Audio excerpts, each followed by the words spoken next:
అందరికీ నమస్తే అండి. ఇప్పుడు మీడియాలో రెండు ప్రధాన అంశాలండి. ఒకటి చిరంజీవి గారు మాట్లాడిన మాటల్ని వక్రీకరిస్తూ ప్రచారం చేయడం ఒకటైతే, రెండోది షర్మిల గారికి సంబంధించిన షర్మిల గారు మొన్న చేసిన వ్యాఖ్యలు ఏదైతే ఉన్నాయో ఆ వ్యాఖ్యలకి సంబంధించి వైఎస్ఆర్సీపీ పార్టీ అఫీషియల్ పేజీలో కావచ్చు, సాక్షిలో కావచ్చు షర్మిల గారిని ఏ విధంగా విమర్శిస్తున్నారనే చూపిస్తా. ఫస్ట్ షర్మిల గారి గురించి మాట్లాడదాం. తర్వాత చిరంజీవి గారు నిన్న మాట్లాడిన మాటలు ఏవైతే ఉన్నాయో దాన్ని కొంతమంది తప్పుపడుతున్నారు, కొంతమంది సమర్థిస్తున్నారు. అవి కూడా ఒకసారి వినిపిస్తామనండి మీకు.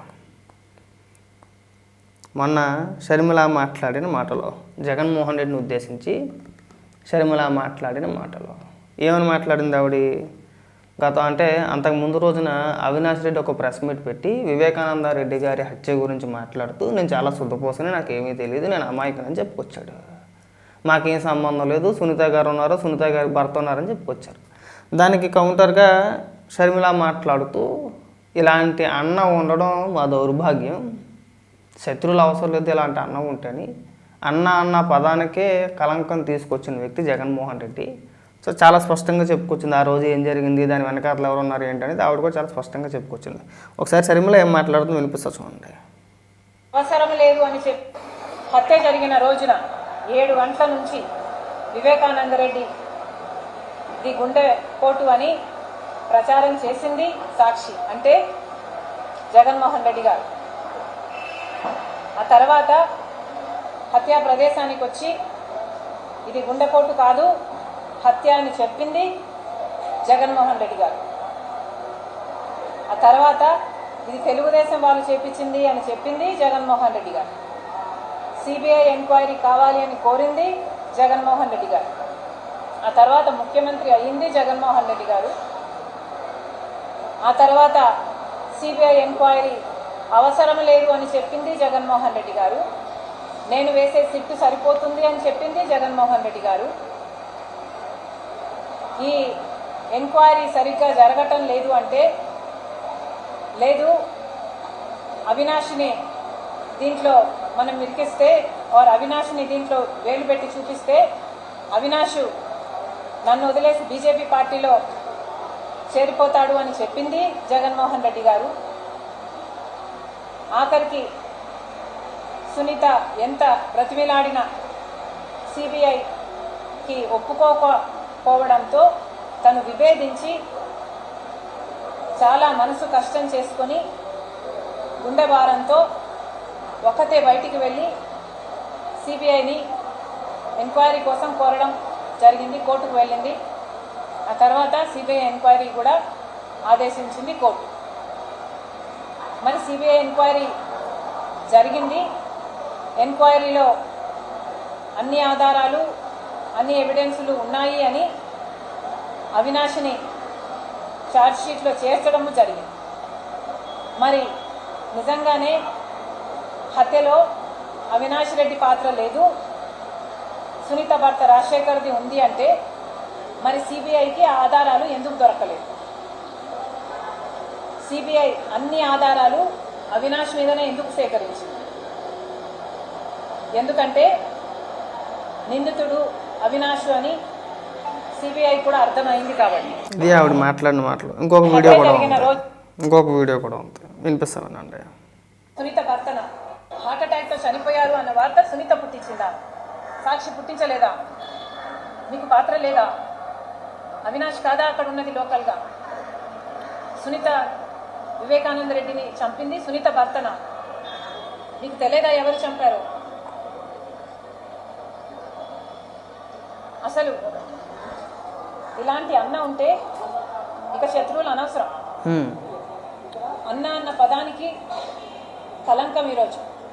ఇది షర్మిల మాట్లాడిన మాటలు ఇవి. ఆవిడ మాట్లాడిన మాటలు తప్పేం కాదు. ఎందుకు అంటే, గతంలో వివేకానంద రెడ్డి గారి హత్యని రాజకీయంగా ఎలా వాడుకున్నాడో అలా వాడుకున్నాడు. చంద్రబాబు నాయుడు గారి చేతిలో కత్తెట్టాడు. 19 ఎన్నికలు విపరీతంగా ప్రచారం చేశారు, లబ్ధి పొందారు. లబ్ధి పొందిన తర్వాత ఖచ్చితంగా ఏ కూతురికైనా ఉంటుందిగా, మా నాన్నను చంపిన వ్యక్తులు ఖచ్చితంగా శిక్షించాలని చెప్పేసి ఎవరికైనా ఉంటుంది. వండుకుంటే ఎలా ఉంటుంది? సో ఆవిడ విచారణ జరిపించమని చెప్పేసి నేను వెళ్ళి అడిగితే ఏమవుద్దండి, నా మీద ఇప్పటికే 36 ఉన్నాయి, ఇంకోటి ఎక్కువ వద్దు 37, అవినాష్ రెడ్డి బీజేపీలోకి వెళ్ళిపోతాడు ఏమవుద్ది అని చెప్పేసి అన్నది జగన్మోహన్ రెడ్డి. ఇది నేను చెప్పే మాటలు కాదు, స్వయంగా సునీతనే చెప్పింది. ఒకసారి వెళ్ళి చెక్ చేసుకోండి కావాలంటే. దానికి వీళ్ళ కౌంటర్లు అన్నమాట. ఎవరో వైఎస్ఆర్సీపీ పార్టీ అఫీషియల్ పేజీలో సాక్షిలో కొంతమంది వైసీపీ నాయకుల చేత ఏమని మాట్లాడిపోతున్నారు చెప్పనా, విచిత్రంగా ఉంటుంది, చాలా విచిత్రంగా మాట్లాడతారు. ఇదిగో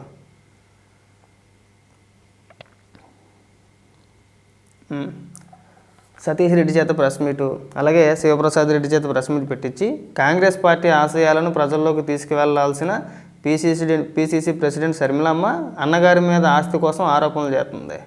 చంద్రబాబు లోకేష్ల మౌత్ పీస్ లాగా మారిపోయింది. వీళ్ళు వైఎస్ఆర్సీపీ పార్టీ అఫీషియల్ పేజీలో వేసిన ట్వీట్. నెక్స్ట్ ఇంకోటి వేశారు, షర్మిలమ్మ పదే పదే తండ్రి రాసిన వీలునామా అని మాట్లాడుతున్నారు. 30 ఏళ్ల క్రితం పెళ్ళైన షర్మిలమ్మకు తండ్రి రాజశేఖర రెడ్డి నుంచి సంక్రమించాల్సిన వాటా ఆస్తులు ఎప్పుడో ఇచ్చారు. దగ్గరుండి ఈయనే ఇప్పించాడు పాపం. జగన్మోహన్ రెడ్డి గారు సంపాదించిన ఆస్తులకు ఆయన తండ్రి రాజశేఖర రెడ్డి గారు ఎలా వీలునామా ఎలా రాస్తారు? అన్నగారి ఆస్తిలో వాటా కోసం షర్మిలమ్మ జగన్ గారి బద్ధశత్రువు అయిన చంద్రబాబుతో చేతులు కలిపి చౌకబారుగా మాట్లాడుతుంది. వీళ్ళు మాట్లాడే మాటలు. ఇంకొకడు ఉంటాడు శివప్రసాద్ రెడ్డి, ఎవరు దాదాపు 280 కోట్లు 320 కోట్లు జగన్మోహన్ రెడ్డి షర్మిలకి ఆస్తిరాహి ఇచ్చేసాడు, సొంత కష్టార్జితం ఇచ్చేసాడు అని చెప్పేసి అని మాట్లాడతాడు. అవన్నీ వాళ్ళ కుటుంబ వ్యవహారాలు.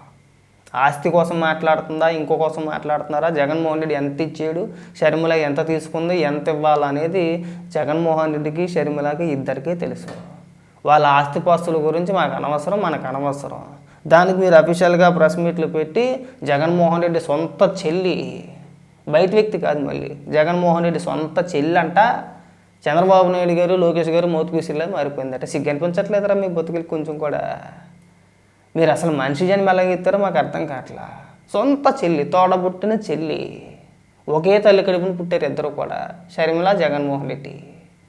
అలాంటిది జగన్మోహన్ రెడ్డికి వ్యతిరేకంగా చంద్రబాబు నాయుడు గారితో చేతులు కలిపి జగన్మోహన్ రెడ్డిని విమర్శించుద్దా షర్మిల? కాస్త ఇంగిత జ్ఞానం ఉండొద్దండి. కానీ రేపొద్దున్న ఏదైనా తేడా వస్తే విజయమ్మ గారు కూడా చంద్రబాబు నాయుడు గారికి ఆయన మౌత్ పీసులా మారిపోయిందని మాట్లాడతారు కదా మీరు. మీ రాజకీయం కోసం మీరెందుకండి మాట్లాడడం? చక్కగా జగన్మోహన్ రెడ్డిని కూర్చోబెట్టి మాట్లాడిపిస్తే అయిపోద్ది కదా. ఎంత ఇచ్చాడు, ఎంత తీసుకున్నారని చెప్పి తేలిపోద్ది. షర్మిలాని పార్టీలోంచి ఎందుకు గంటేశారు బయటికి?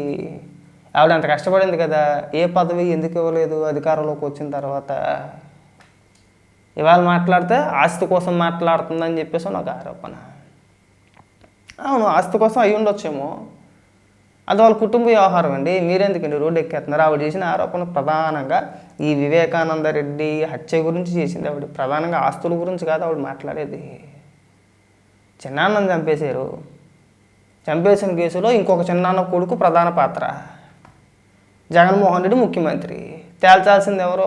ఆ రోజు రాజకీయంగా వాడుకున్నారు కదండి. మరి ఆ రోజు మా బాబాయ్ అన్నారు, వివేకం బాబాయ్ అన్నారు, వివేకం సార్ అన్నారు, విగ్రహాలు పెట్టారు, పూలమాలలు వేసారు, దండేసారు, సన్మానాలు చేశారు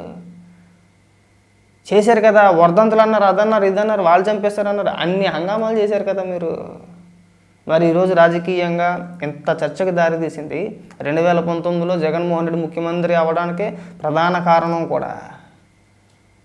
లబ్ధి పొందారు ఆ హత్య ద్వారా మీరు. మరి తేల్చాలి కదండి, అసలు దోషులు ఎవరో తెలియాలి కదా. షర్మిల గారు మాట్లాడింది ఏంటి, మీరు చెప్పే సమాధానం ఏంటండి?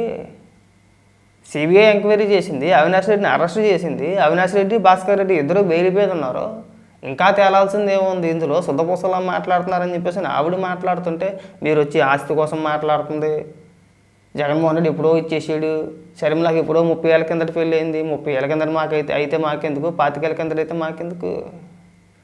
వాళ్ళ కుటుంబ వ్యవహారాలు మనకెందుకండి?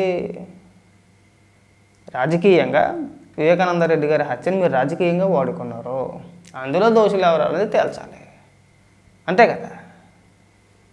ఊరికే పనికి మళ్ళీ విమర్శలు చేయమాకండి. మరీ అడగోలుగా చంద్రబాబు నాయుడు గారితో చేతులు కలిపారు, మౌత్ పీసులో మారిపోయారు, సిగ్గు అనిపించట్లేదు కొద్దిగానే. కానీ ఇలాంటి విమర్శలు చేయడం మీకే నష్టం అండి.